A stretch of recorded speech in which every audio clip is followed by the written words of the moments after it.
মহাজনগণ বলেন, ধর্ম মানুষের আত্মচেতনার উন্মেষ ঘটায়।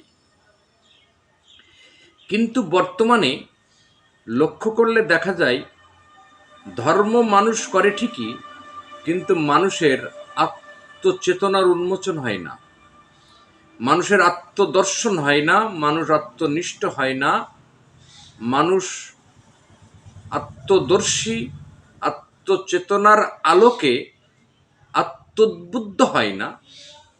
তার কারণ, আত্মদর্শন যিনি করাবেন তার স্মরণে মানুষ যায় না। আধ্যাত্মিক জ্ঞানীগণ গুণীগণ বললেন, একমাত্র আত্মদর্শন বা আত্মচেতনা বা আত্ম উপলব্ধি বা আত্মচেতনার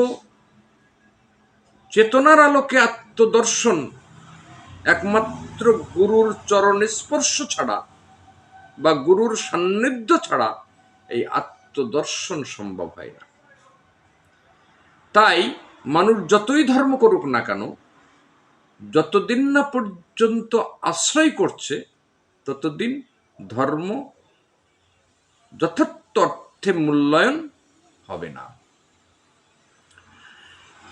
ধর্ম যাজনের ক্ষেত্রে বা ধর্ম অনুপ্রেরণার ক্ষেত্রে আশ্রয়ের মূল্য কিন্তু অপরিহার্য। সর্বগ্রে আশ্রয় করতে হবে। তাই শাস্ত্রে বললেন, আশ্রয় করিয়া ভজে তার নাহি হবে